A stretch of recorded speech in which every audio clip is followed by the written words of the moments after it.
Bueno, vamos a darle a Meta, ¿vale? Bueno, a Meta ya le han dado hoy en el mercado. Le han dado ya bastante bien. A ver, ¿dónde la tengo?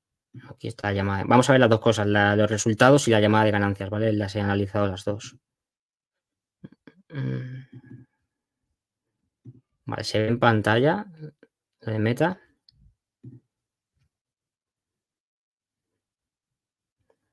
¿Se ve en pantalla? Sí. Vale, pues bueno, pues vamos a ver ahora Meta. Dame un segundo, que me abra también aquí el documento. Pues bueno, Meta Platforms, ¿qué ha pasado con Meta? ¿No? La ha azotado el mercado un 17%, creo, llegó a caer casi un 19%. No sé en cuánto ha cerrado la sesión al final. Por curiosidad, voy a verlo.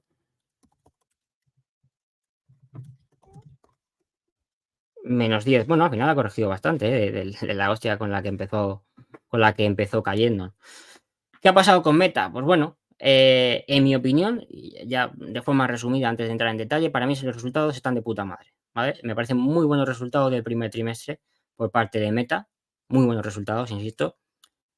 ¿El tema cuál ha sido? Pues bueno, le castigan por dos cosas. Una, la proyección del segundo trimestre, que el mercado tenía una expectativa, bueno, en mi opinión, bastante alta.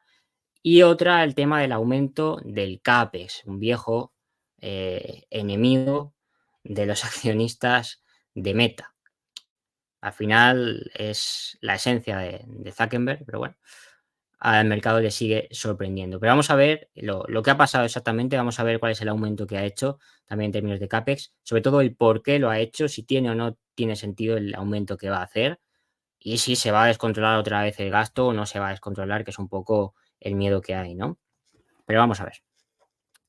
Ya empieza diciendo, Mark, ha sido un buen comienzo de año, que la verdad que sí que lo ha sido, ¿no? La compañía ha sido capaz de crecer en términos de ingresos un fuerte 27% en el primer trimestre, dejando atrás cualquier tipo de rumor sobre el final de la compañía que tanto se difundió a principios del año pasado y finales del 2022, cuando se dio esa gran oportunidad que estuvimos aprovechando de comprar Meta a $90 por acción y donde todo el mundo predestinaba el fin de la compañía.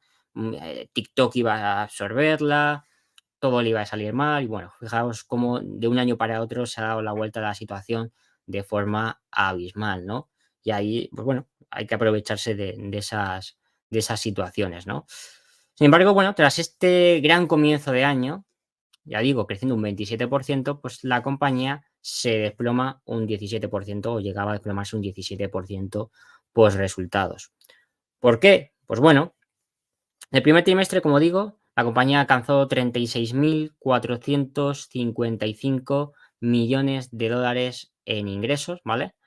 Y lo que es más importante, que es el tema de los costos, ¿vale? Los costos y gastos fueron de 22.600 millones, es decir, crecieron solamente un 6%, mientras que los ingresos, como digo, crecieron un 27%.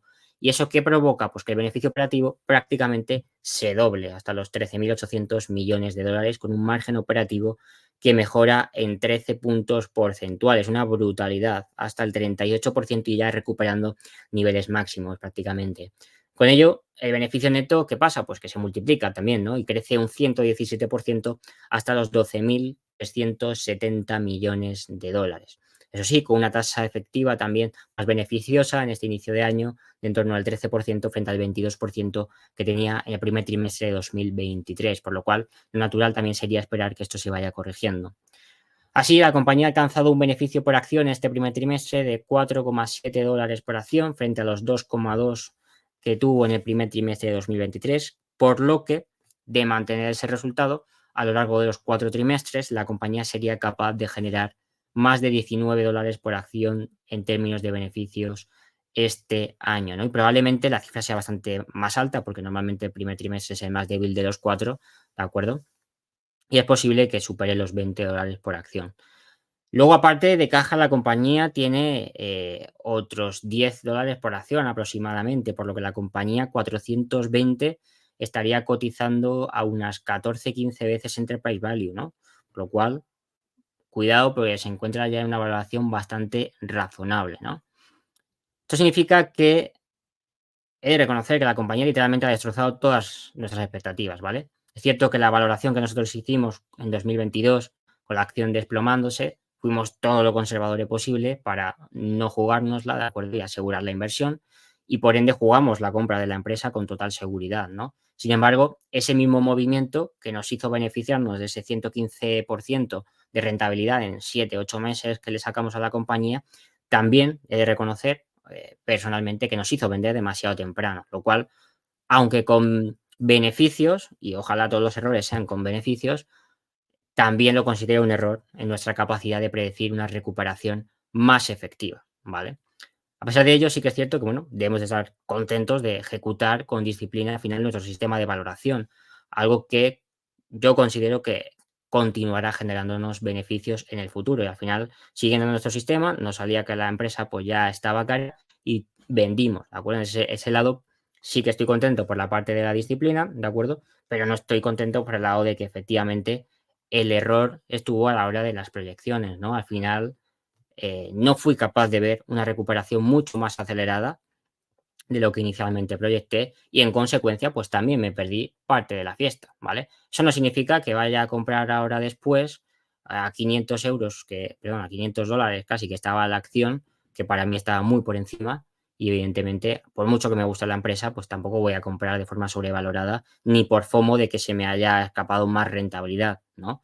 Pero, pues bueno, quería decíroslo también porque igual que siempre os digo cuando las proyecciones que hago han sido correctas, también os lo digo cuando no. Y aunque el no ser correctas nos ha dado beneficios, también hemos dejado sobre la mesa un fuerte porcentaje, una fuerte rentabilidad que tendríamos que haber absorbido. ¿De acuerdo? Por lo cual, bueno, seguiremos aprendiendo y tratando de hacerlo cada vez mejor.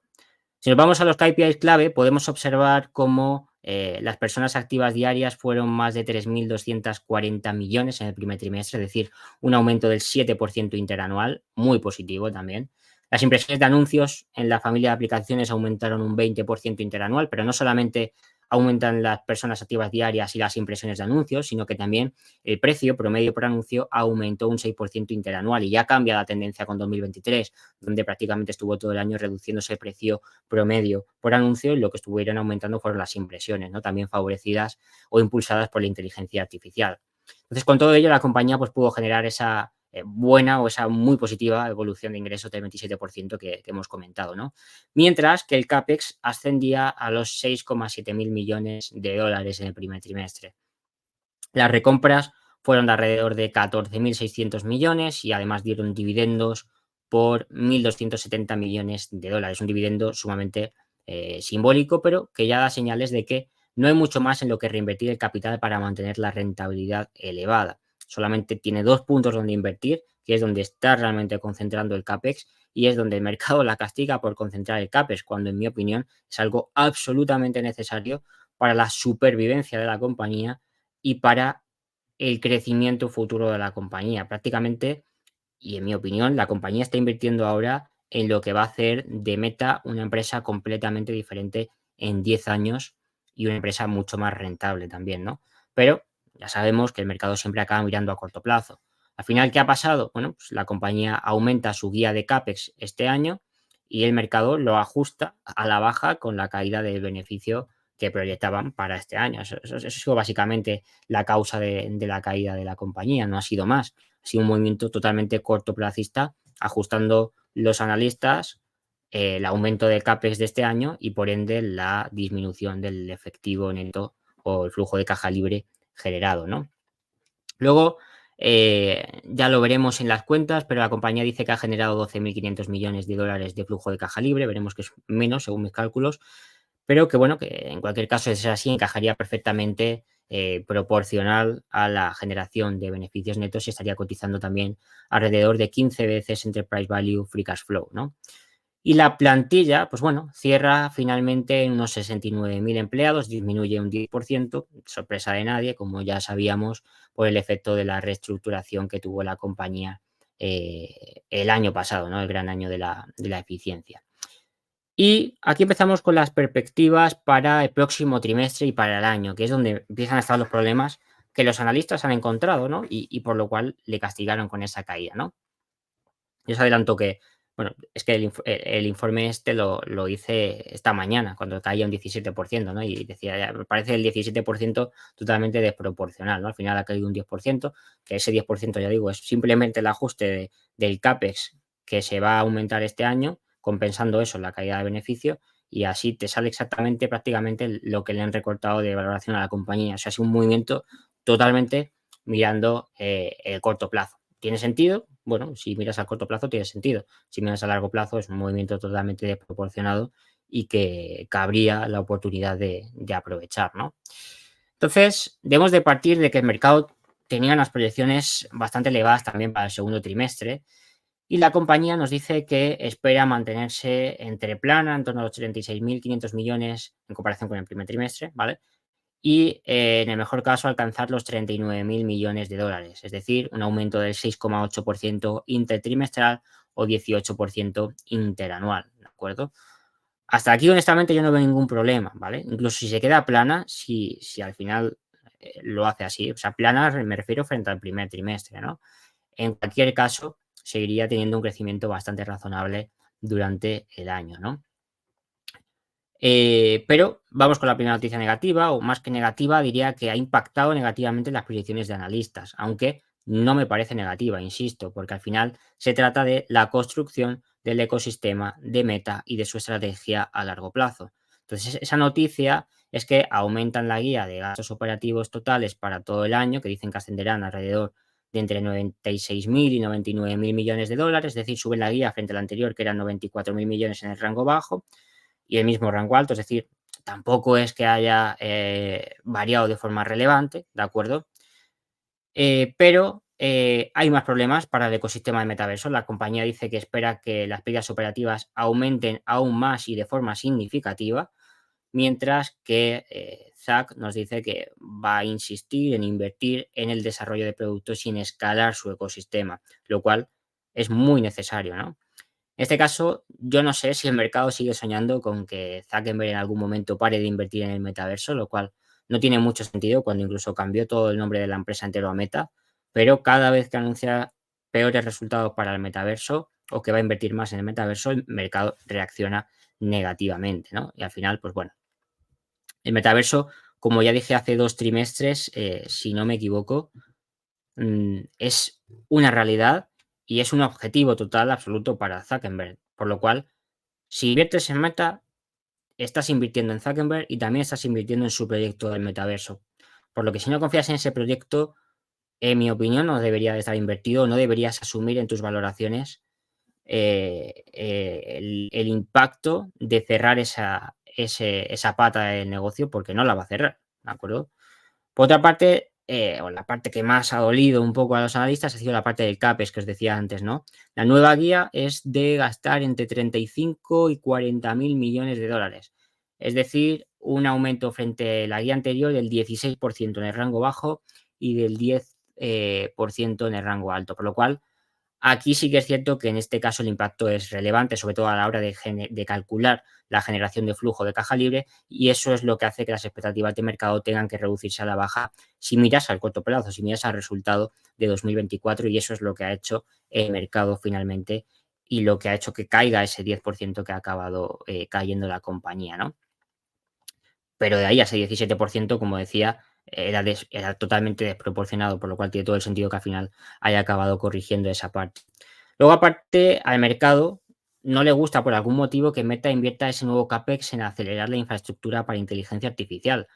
Ya sabéis que recientemente lanzó Llama 3 y que se ha propuesto la compañía el objetivo de construir la inteligencia artificial asistente líder en el mundo, ¿no? Pero para ello la inversión tiene que continuar, ¿no? Y a día de hoy la inteligencia artificial ya sabemos que es una realidad.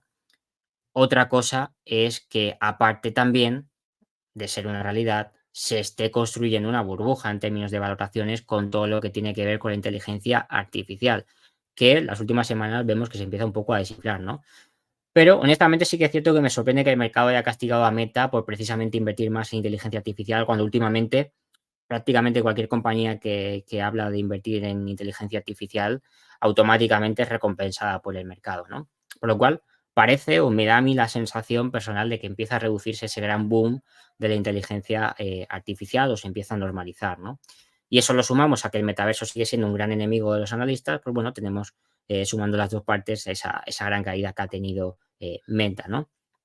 Ahora bien, una cosa positiva, muy positiva que tiene Meta es que no es necesario que queme caja ni que inyecte dinero adicional para financiar el metaverso, sino que lo financia con parte de los beneficios generados por la familia de aplicaciones que siguen siendo muy elevados. Y al final eso es bastante positivo para el accionista porque si la jugada sale mal con el metaverso, pues bueno, lo acabas cerrando y ya está. Y automáticamente el margen operativo del grupo te aumenta de forma relevante y de forma inmediata.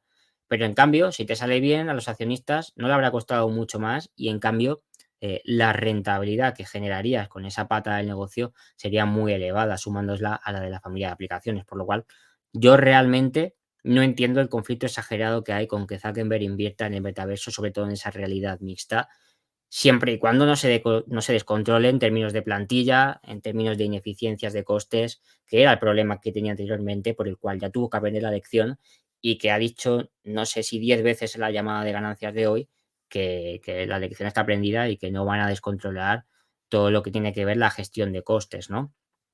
De todos modos, en Meta ya adelantan que van a seguir invirtiendo en inteligencia artificial, que van a seguir invirtiendo en el metaverso, que el CAPEX va a seguir aumentando, no solo en 2024, sino que ya te avisan de que va a seguir aumentando en años posteriores. Y además se espera que, bueno, dicen que la tasa impositiva se regule este año, sea un poco más baja por la parte del beneficio fiscal, pero que luego se normalizará, evidentemente, a final de año y el año posterior, ¿de acuerdo? Pero bueno, ya digo, al final esos avisos son los que ha lanzado la compañía. Al final yo prefiero que Zuckerberg sea claro a la hora de decir su plan y la gestión de capital que va a hacer. Y a mí no me parece para nada desorbitado, ya digo, de hecho me parece absolutamente necesario el plan de inversión que tiene que hacer la compañía, tanto en el lado del metaverso, más que el metaverso en sí, del cual no estoy tan convencido, pero sí la parte de la realidad mixta, que ya se ha visto en muy poco tiempo, sobre todo en el último año, también con los lanzamientos de Apple, cómo puede ser algo que cambie realmente la percepción y la usabilidad de todo. Y yo creo que ahí sí que hay un mercado bastante relevante del cual Meta también se ha dado cuenta y por eso está acelerando todavía más la inversión en esa pata, ¿no? Luego, si evaluamos la evolución de costos de la compañía, que son mayoritariamente los costos de personal, como bien sabéis, podéis ver como la principal reducción que se ejecuta frente al año anterior es la reducción del gasto de marketing y ventas, que se reduce en 500 millones a poco más de 2.560 millones de dólares en este primer trimestre. ¿Gracias a qué? Gracias a esa reducción de personal ejecutada el año pasado, ¿no? Luego, en contraparte, hay 500 millones más de costos de ingresos que alcanzan los 6.640 millones de dólares, es decir, un incremento interanual del 8,7% y que en cualquier caso está muy por debajo del incremento, del ritmo de incremento de ingresos, ¿no? Si vemos la parte de investigación y desarrollo, los ingresos ascienden a los 9.980 millones de euros, es decir, que el costo aumenta alrededor de los 600 millones frente al mismo trimestre del año anterior, un 6,4% más, también muy, muy controlado en proporción a lo que han aumentado los ingresos, por lo cual parece que efectivamente ZAC sigue controlando bastante el aumento de costos y, en mi opinión, de momento lo está haciendo de forma muy positiva, de forma optimizada y bueno, yo creo que al final aprendió bastante la lección. De momento no se le está olvidando, también es pronto para que se lo olvide. Y mantiene muy controlada todo lo que es la evolución de costos, ¿no? Y esa misma evolución de costos y control sobre los mismos es la que le ha permitido que el beneficio operativo, como os adelantaba antes, y el beneficio neto, pues se doblen este primer trimestre. Y ya digo que en mi caso personal ha destruido completamente mis estimaciones. Van a hacer en 2024, si no cambia la situación, más beneficios y un retorno sobre el capital mayor del que yo calculaba para la empresa 2026, por lo cual me sacan casi 2 años de ventaja. Me han sorprendido al alza y he de reconocer su buen desempeño, ¿de acuerdo? Mi opinión, no hay nada que criticar a los resultados, ni siquiera ese incremento en el gasto de capital de las inversiones de centro de datos de inteligencia artificial y de la parte del ecosistema del metaverso, en el cual, ya digo, en ambos casos creo firmemente en el largo plazo. Y ahora veremos un poco en la llamada de ganancias cómo nos explican un poco más en detalle la estrategia, el porqué del aumento de esa inversión y cuál es el plan que tiene la compañía, ¿no? Antes, repasando un poco el balance, ¿de acuerdo? si vemos la evolución del balance, vemos cómo el efectivo y equivalentes de efectivo y valores negociables líquidos asciende a los 58.000 millones de euros. Son unos 6.000 millones menos que en el mismo trimestre del año pasado, ¿de acuerdo? Y a la vez, las cuentas por cobrar netas se reducen positivamente hasta los 13.430 millones de euros, lo cual favorece a la liberación de capital de trabajo. Mientras que los gastos prepagos y los otros activos circulantes se mantienen plano año contra año. Si vamos a los valores de renta variable no negociables, la compañía acumula aquí otros 6.000 millones de efectivo, sin cambios frente al año anterior. La propiedad, planta y equipo tampoco hace cambios relevantes frente a 2023 y aumentan apenas 2.400 millones, acercándose a los 99.000 millones de valor de propiedad y equipos, ¿de acuerdo? Tampoco hay cambios relevantes en los activos por derecho de uso en arrendamientos operativos, que siguen siendo alrededor de los 13.500 millones. No hay cambios relevantes en el goodwill, ya que no han habido ni adquisiciones ni impairments. Y tampoco hay cambios relevantes en otros activos, por lo cual no ha cambiado mucho la situación de balance de la compañía en términos de activos frente al cierre de año, ¿no? Si vamos a los pasivos, vais a ver que tampoco hay muchas sorpresas. Las cuentas por pagar sí que es cierto que se reducen hasta los 3.785 millones, es decir, alrededor de 1.000 millones menos que el año pasado, pero se reducen también menos de lo que se han reducido las cuentas por cobrar netas, lo cual al final significa que el ciclo de generación de caja de la compañía o el ciclo de conversión de efectivo y ha mejorado, ¿no? Frente al año anterior y acaba pues liberando capital de trabajo neto, lo cual es favorable. Luego no hay cambios relevantes en los pasivos por arrendamiento a corto plazo, que siguen siendo alrededor de 1.600 millones, ¿de acuerdo?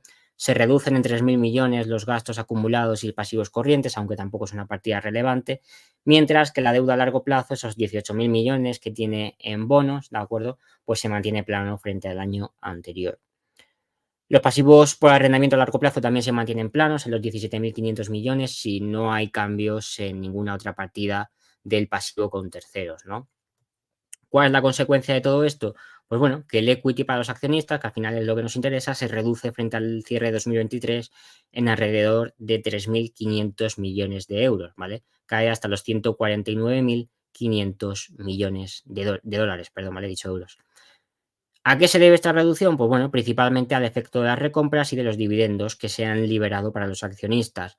Porque si veis en los estados de flujo de caja, ahora os lo enseño, vais a ver cómo en el primer trimestre la compañía ha ejecutado 15.000 millones en recompras y 1.200 millones en pagos de dividendos, es decir, se ha dejado 16.000 millones, mientras que ha ingresado poco más de 12.500, por lo cual ha empezado a liberar caja a los accionistas.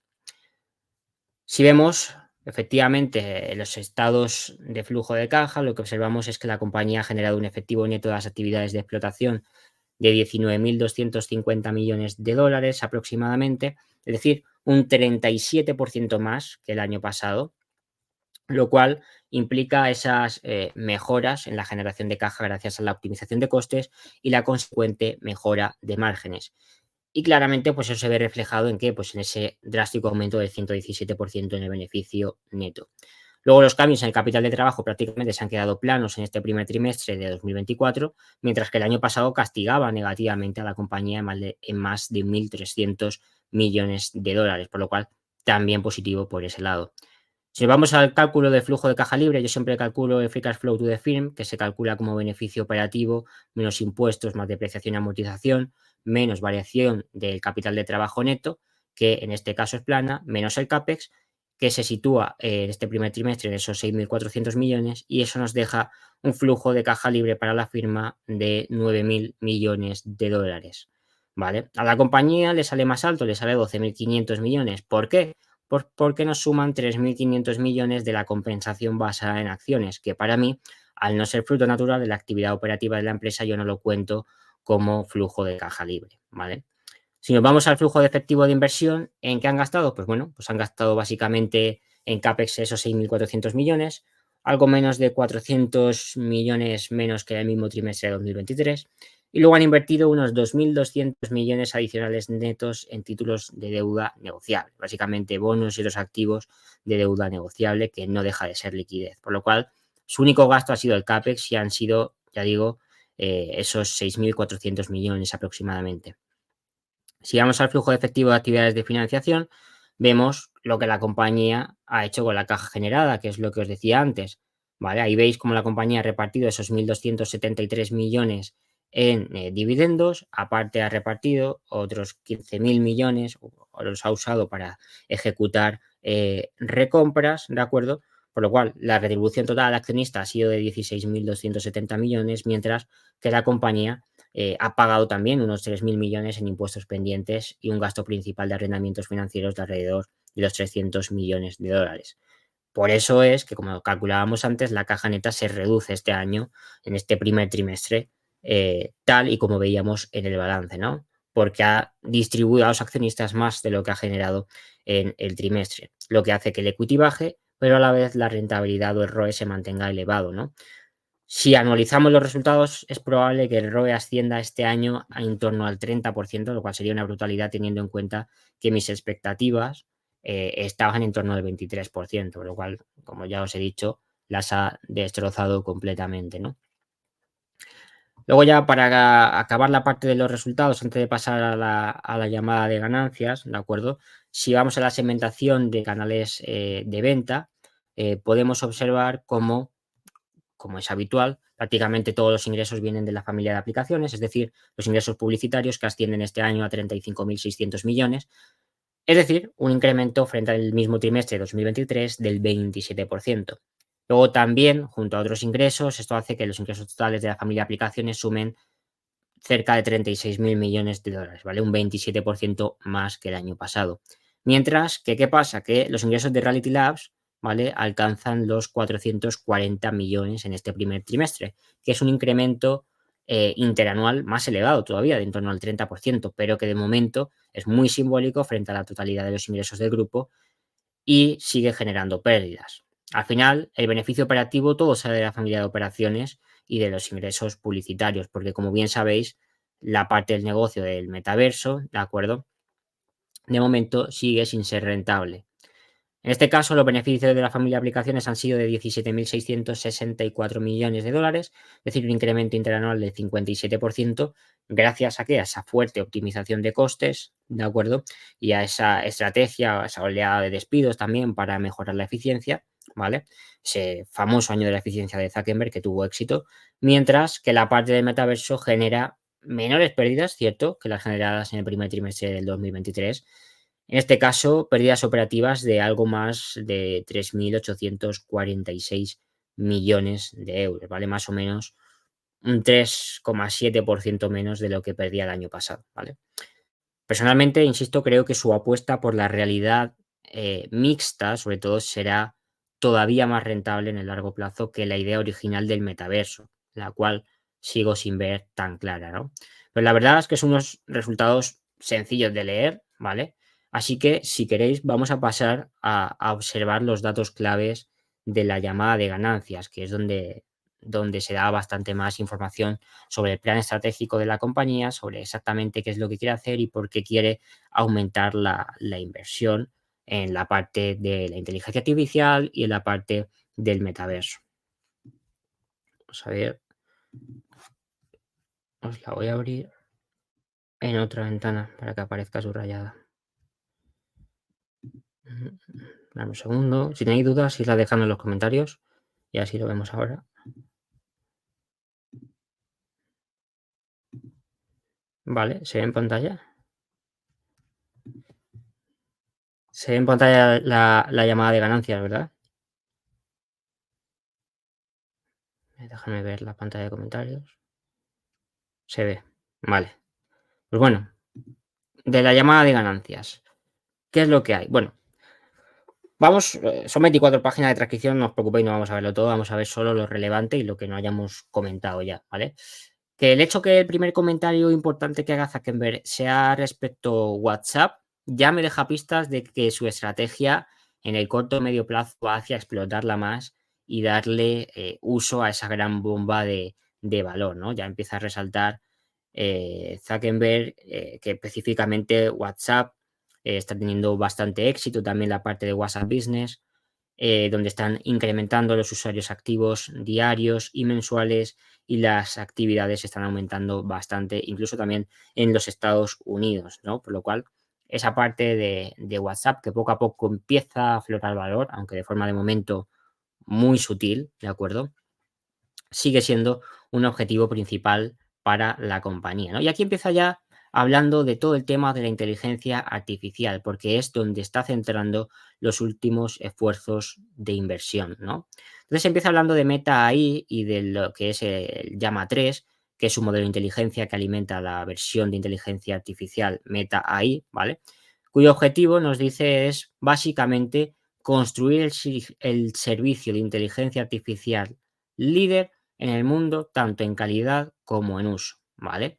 De momento creen que funciona correctamente, que la respuesta de los primeros clientes que la han estado utilizando es buena y por ello pues van a empezar ya a lanzarlo también en otros países en inglés y en otros idiomas, ¿de acuerdo? Por lo cual es probable que pronto, a lo largo del año, podamos hacer pruebas aquí en España sobre su inteligencia artificial que pretende competir contra grandes como ChatGPT, ¿no? Pero creo que con Meta, el tema va un poco más hacia la búsqueda de un asistente virtual, lo cual ya es una diferencia interesante y a la que creo que le pueden sacar, bastante valor, ¿no?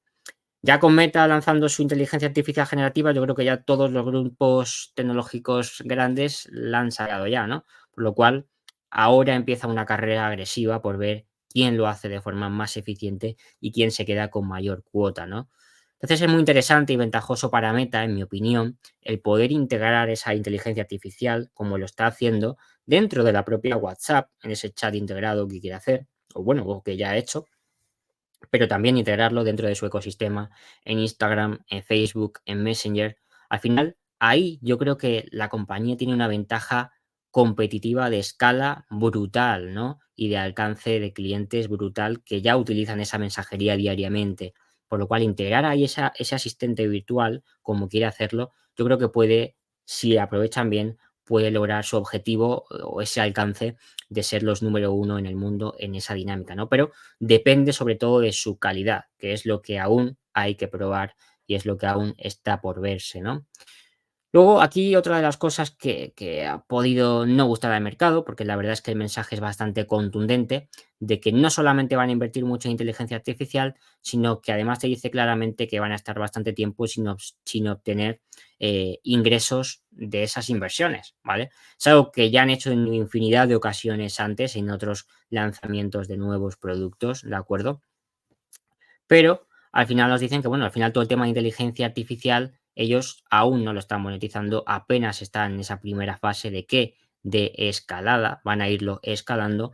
Probablemente llegue en algún momento en que se lance alguna versión de pago, igual que han hecho Google, igual que ha hecho ChatGPT, ¿vale? Igual que ha hecho Microsoft, no lo sé, no lo especifican. Luego dan algunas pistas más al respecto, porque un analista le pregunta, ¿vale? Luego lo comentamos. Pero lo que sí dicen es que esperan que tarden varios años antes de escalar completamente la inteligencia artificial de forma empresarial, ¿vale?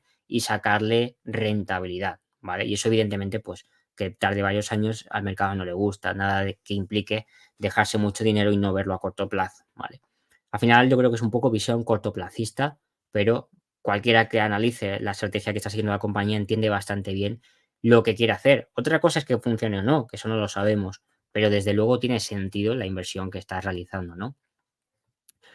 Y yo creo que hay cierto miedo de que al final con el metaverso y la realidad mixta, pues están viendo cómo la compañía se deja muchas pérdidas operativas, van ya varios años y mucho gasto en algo que no es rentable y cada año tiene más pérdidas. Entonces yo creo que lo que hay es cierto miedo también de que pase lo mismo con la inteligencia artificial, aunque yo creo personalmente, que en esta ocasión con la inteligencia artificial, al igual que con la realidad mixta, yo creo que están construyendo algo muy relevante y la ventaja competitiva de escala y de alcance a miles de millones de usuarios de forma inmediata a través de sus aplicaciones, pues puede hacer que la inteligencia artificial se vuelva rentable de forma bastante rápida en cuanto decidan escalarla a la monetización. Pero claro, evidentemente hay bastante que hacer antes de eso. Y a mí, algo que siempre me ha gustado de Zuckerberg, razón por la cual ya compré en su momento, es el hecho de que él nunca se precipita. Nunca se precipita. ¿Qué quiero decir con esto? Muchas veces, cuando iniciamos una idea, cuando iniciamos un proyecto, queremos monetizarlo muy rápido, porque o bien nos está suponiendo costes, o bien queremos ganar dinero. Pero ahí Zuckerberg siempre lo ha hecho muy bien, incluso desde el inicio, desde que lanzó Facebook, que le ofrecieron bastante dinero por venderlo, no lo quiso hacer, no quiso monetizarlo como querían que lo monetizara al principio, porque él siempre ha sido muy, yo creo que en esa parte tiene bastante ventaja frente a otros, en la parte de observar que primero hay que escalar el producto, centrarse en la calidad, centrarse en generar valor, ¿vale? Al cliente. Y una vez el cliente realmente valore, ¿vale? Realmente perciba el valor del instrumento que le estás dando, entonces, y solo entonces, monetizarlo. Muchas veces, si acabas monetizando algo antes de tiempo, espantas directamente a una clientela que todavía no ha visto el valor real de ese activo y por ende no está dispuesta a pagar por ella. Así que al final, por asegurarte unos pocos de millones en un lanzamiento rápido de monetización, que podría hacerlo ya perfectamente, podría espantar una gran cantidad de clientela que yo creo que va a acabar absorbiendo si lo ejecuta tal y como está planeando hacerlo, ¿no? Yo en ese caso coincido muchísimo con su visión, ¿vale? En ese caso yo soy así también a la hora de hacer todos mis proyectos, ¿vale? Porque creo que es importante dar valor. Mucha gente se centra en la parte de la rentabilidad antes de dar valor y al final lo que generas es una rentabilidad a corto plazo que se acaba diluyendo cuando si generas valor de verdad, lo que generas es primero una comunidad, luego la escalas, que es lo que hace Facebook, que es lo que hace Meta, ¿de acuerdo? Y luego la haces rentable, una vez el valor ya es percibido, ¿vale? Entonces yo creo que en ese lado, vamos, yo apoyo totalmente la estrategia de Zack, le digan lo que le digan de gasto que está haciendo, porque creo que es inteligente, ya ha demostrado que lo ha hecho otras veces exactamente igual y ha acabado funcionando. Reels, lo mismo. Reels se tiró casi 3 años antes de ser rentable, antes de generar el primer ingreso operativo, ¿vale? Si miramos atrás, lo ha hecho en varias ocasiones con cada uno de esos grandes lanzamientos disruptivos que ha ido realizando. Y precisamente, al final todo el mundo acaba aplaudiendo esos movimientos, pero a nadie le gusta el inicio donde lo que hay es que poner dinero sobre la mesa y no ver ni un duro porque al final es quemar caja y ya sabemos que a los accionistas y a los analistas no les gusta ver quemar caja en ese sentido. La suerte que se tiene con Meta, insisto, es que tienes la parte de la familia de aplicaciones financiándolo todo, que no hace falta inyectar más capital, no hace falta diluir, no hace falta emitir deuda, no hace falta nada, porque ya tienes exceso de capital por el lado de la familia de aplicaciones. De hecho, estás invirtiendo a la vez en el metaverso, en la realidad mixta y en la inteligencia artificial y te sobra dinero para distribuir a los accionistas. Es que fijaos el nivel de rentabilidad que tiene la familia de aplicaciones y lo que le queda por optimizar, porque la parte de inteligencia artificial, que por un lado sí va a beneficiar a la parte de chatbots y de asistentes virtuales, vamos a ver cómo acaba saliendo, pero aunque eso es a futuro, la parte real, la que ya se está materializando, es la parte de interacciones dentro de la propia familia de aplicaciones. El 50% nos dice la llama de ganancias, no me acuerdo en qué parte, el 50% de todas las interacciones en Instagram, la recomendación de Instagram, se las hace la inteligencia artificial. El 30% de los reels también la inteligencia artificial. Lo mismo en Facebook. O sea, ya todo ese aumento de productividad que ha habido, de que los usuarios pasen ahora más tiempo en las aplicaciones y por ende hayan aumentado tanto las impresiones de anuncios como los ingresos por impresión, también es gran en parte por la realidad virtual. Entonces hay un efecto ahí a corto plazo que está ahí, ¿de acuerdo? Y ahí luego hay un efecto a largo plazo que es enorme, potencial, pero enorme también, que es lo que yo creo que un poco el mercado no termina de valorar, ¿no? Luego, em, vamos a seguir comentando porque se comentan varias cosas interesantes. Bueno, aquí sigue dejando claro el tema de que van a invertir mucho en inteligencia artificial, sobre todo en temas de bases de datos y de chips, pero que van a mantener la eficiencia por el lado de personal y de gastos generales. Lo que os decía antes, lo hice no sé ni cuántas veces, ¿vale? Deja ese mensaje a los accionistas de que esas ineficiencias que veíamos antes no se van a volver a ver o no al menos al ritmo que se veían antes, ¿no? Luego del metaverso, o más que el metaverso en sí, del cual, por cierto, prácticamente ya no habla. O sea, en toda la llamada de ganancias, lo que es el metaverso puro, la idea original, prácticamente ni se nombra en la llamada de ganancias, ¿no? Ahora lo que se centra es en la realidad aumentada y en la realidad mixta, que es donde está la clave y es donde está el mercado, ¿no? Entonces, recientemente, ya decíamos, Apple también lanzó su apuesta, aunque es demasiado caro para ser algo comercial, pero el caso es que la industria aquí sí que es más relevante y es probable que Zack pueda desbloquear mucho más valor ahí si sigue liderando la vanguardia con sus MetaQuest, ¿no? Luego también comenta sobre la integración de la inteligencia artificial con la realidad mixta y la parte comercial a través, por ejemplo, de las gafas de Ray-Ban, ¿de acuerdo? De Meta, ¿de acuerdo? Ya lanzaron alguna versión hace un par de años que fue relativamente exitosa, pero es que la última está siendo un éxito total, ¿no? De hecho, nos dicen que están completamente agotadas y yo he entrado a la web a comprobarlo y efectivamente, pues ordenarlas, pero no hay disponible a la venta de los últimos modelos, que están alrededor de los 400 euros, ¿vale? Y luego me parece también bastante interesante esto que comenta, que yo creo que es buena estrategia. Al final el tema del metaverso es muy caro hacerlo tú solo, construir todo el ecosistema.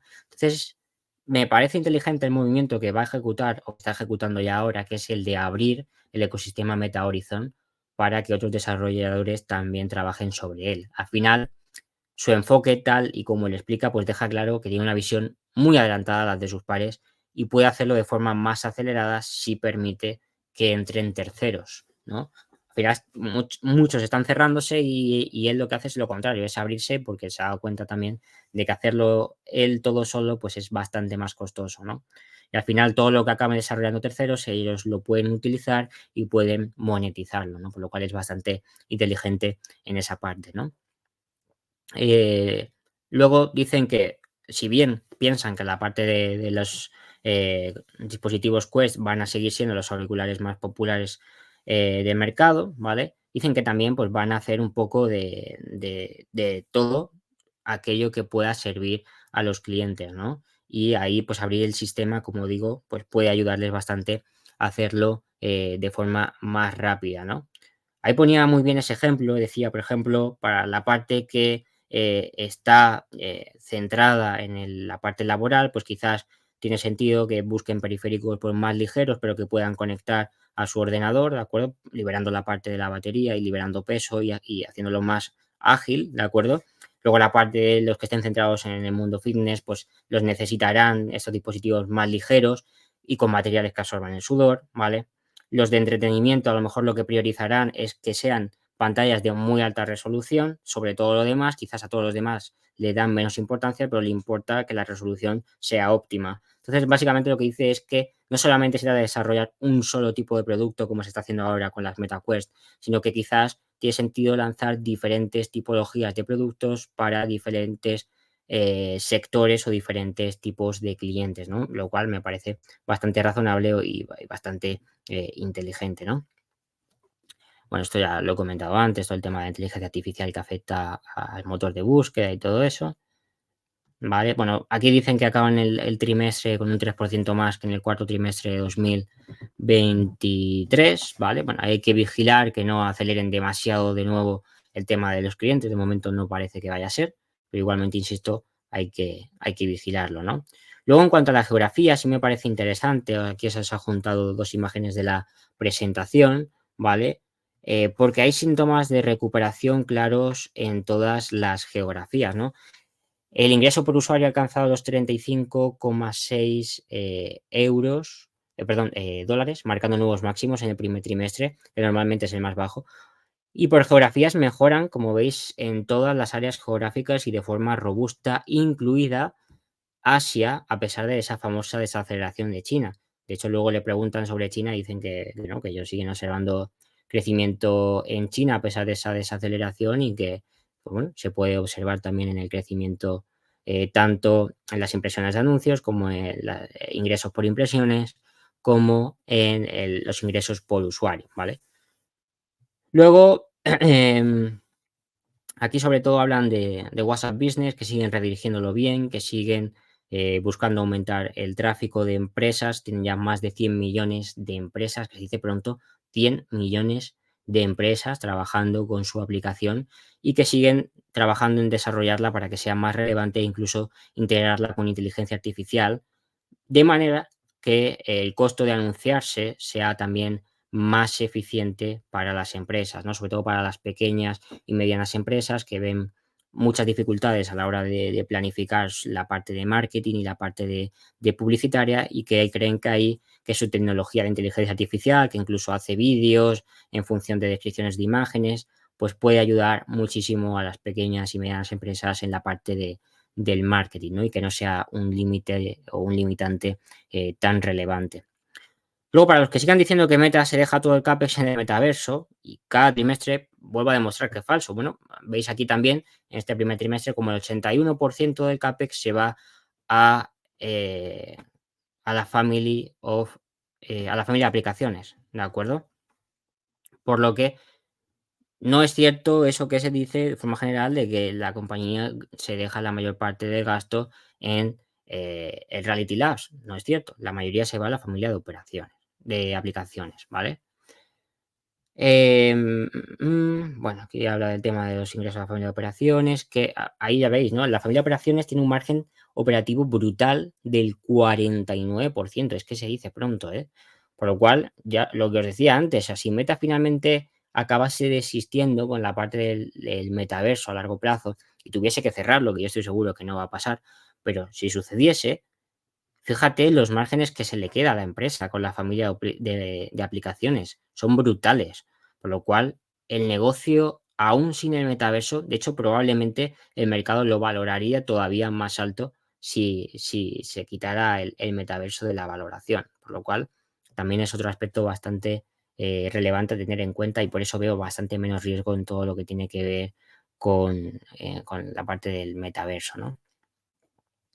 Bueno, aquí hablan un poco del tema de la asignación de capital, que ya os la he explicado yo un poco, por lo cual no me voy a detener otra vez. Aquí es donde dice que la parte de Reality Labs sigue esperando que tengan pérdidas que aumenten significativamente año tras año, y el puto Zack también es que lo dice, anda que es optimista, disimulado, ¿no? Te dice, no, además va a aumentar significativamente, toma, ahí lo llevas, ¿no? Pues bueno, mejor que lo deje claro y no que haya sorpresas. Pero que ya ha aprendido que dar sorpresas no le gusta mucho al mercado, ¿no? Aquí ya da un poco más de fechas concretas, ¿vale? Porque, bueno, empieza todo el tema de la ronda de preguntas, ¿de acuerdo? Y le preguntan acerca de que sí, que vale, que va a invertir en inteligencia artificial, pero que cuánto tiempo va a invertir y cuánto tiempo piensa que va a tardar en empezar a monetizarla, ¿no?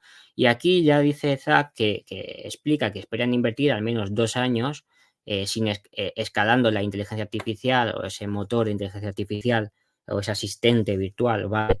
Antes de monetizarlo, ¿de acuerdo? Igual que han hecho antes con otros procesos, pero que ese va a ser su enfoque principal, que es algo que no ve a largo plazo, pero tampoco lo ve ya el próximo trimestre lanzado monetizado. Entonces, da ese rango de en torno a alrededor de los 2 años de trabajo por delante para ejecutarlo, ¿no? Y ese es el punto en el cual están trabajando. Aquí no dicen nada nuevo, trimestre contra trimestre, aquí tampoco. Aquí habla Susan Lee, que tampoco dice nada relevante. Luego aquí le preguntan la parte de lo de China, que es lo que os decía antes. No me acuerdo si es el analista, no sé si era el de Goldman Sachs, no me acuerdo muy bien. Vamos, le preguntan sobre el tema del desempeño de China y básicamente eso, dicen que prácticamente esta gente no se ha enterado del frenazo de China, lo cual es bastante positivo. Lo único que sí que dejan claro es que aunque les han pedido algunos analistas que informen de los resultados de China por separado, no entiendo muy bien por qué, que han dicho que no tienen ninguna intención de separar los ingresos de China de todos los demás como han estado haciendo hasta ahora, ¿no?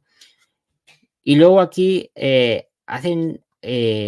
analista de Bank of America le hace una pregunta muy interesante, que es básicamente si hay alguna forma de hacer sinergia entre los costos o los gastos que están haciendo en el metaverso con los de la inteligencia artificial, ¿vale?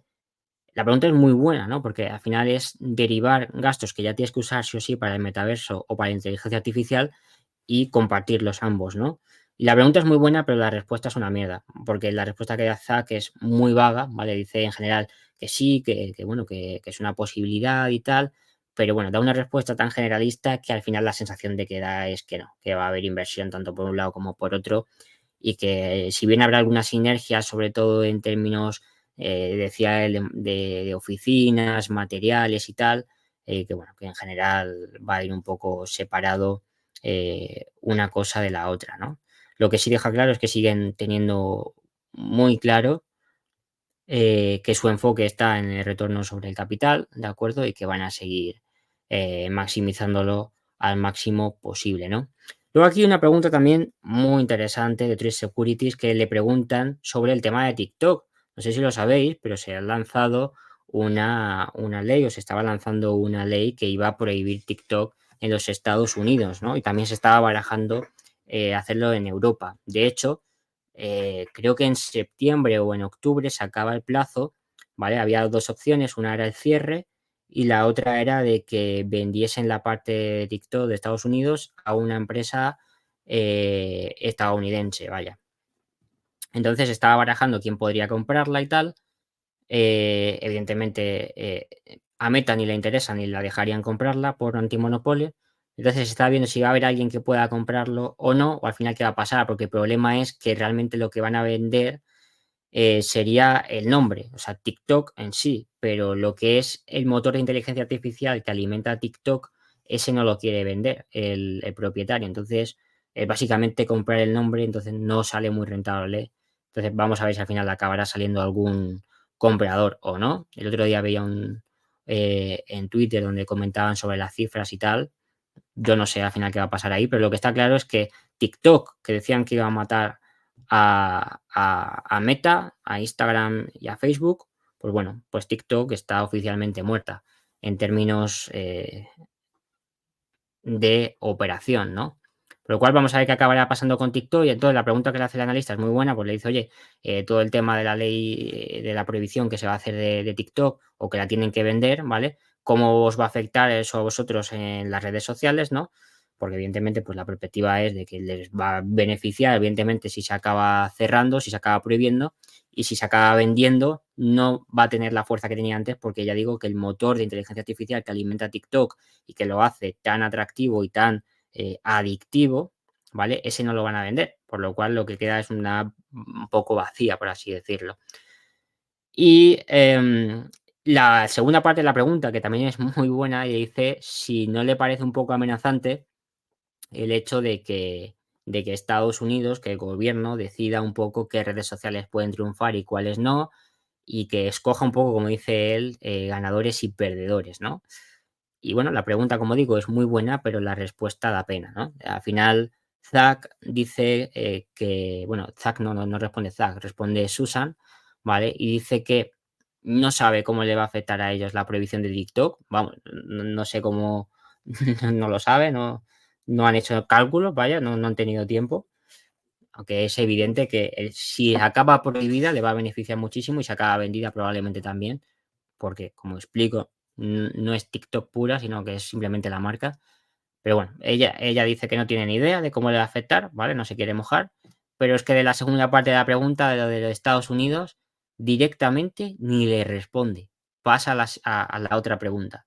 O sea, directamente le deja ahí al analista con la palabra en la boca porque prefiere no mojarse, ¿no? Se nota que hay ahí cierto miedo, como se nota que a Facebook le llaman cada dos por tres al Senado a declarar.